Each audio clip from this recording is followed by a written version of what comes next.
Hello दोस्तों, नमस्ते, जय माता दी। मैं अपने चैनल सोनम अवधी लोकगीत में अवधी लोकगीत दोनों पे आप लोग का स्वागत करती हूँ। एक छोटा सा और प्यारा कजरी गीत लेके आई हूँ आप सबके लिए, तो आप सब सुनिएगा, फुल वॉच करिएगा, कमेंट बॉक्स में ज़रूर बताइएगा। और आप सभी से रिक्वेस्ट है कि अपना आशीर्वाद प्यार दुलार जरूर दीजिएगा हमारे चैनल पे, और हो सके तो ज़्यादा से ज़्यादा सपोर्ट कीजिए। तो चलिए मैं सुनाती हूँ, आप लोग सुनिए।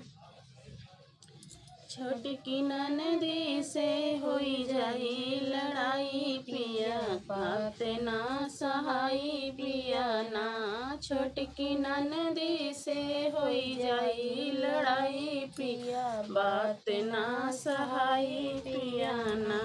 जेवन रोज हम बनाई अपने हाथ से खियाई, जेवन रोज हम बनाई अपने हाथ से खियाई, अपने आप से करथी बड़ाई पिया, होई जाई लड़ाई पिया ना।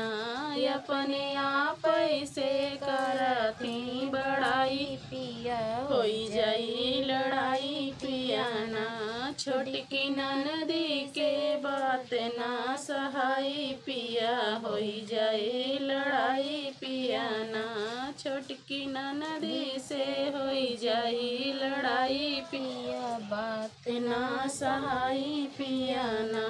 रोज यमुना तट पे जाई पानी भर के ले आई, रोज यमुना तट पे जाई पानी भर के ले आई। दी सासू से झगड़ा लगाई पिया, होई जाई लड़ाई पिया ना। दी सासू से झगड़ा लगाई पिया, होई जाई लड़ाई पिया ना।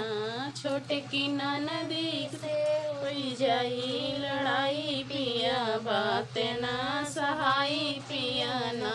छोटकी ननदी से होई जाई लड़ाई पिया, बात ना सहाई पिया ना।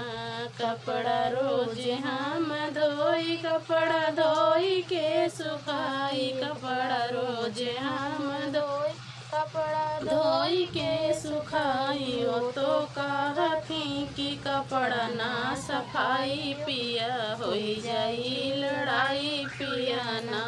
वो तो कहती कपड़ा ना सफाई पिया, होई जाई लड़ाई पिया ना।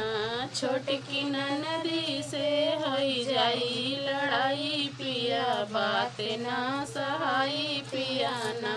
छोटकी ननदी से होई जाई लड़ाई पिया, बात ना सहाई पिया ना। छोटकी ननदी से होई जाई लड़ाई पिया, बात ना सहाई पिया ना।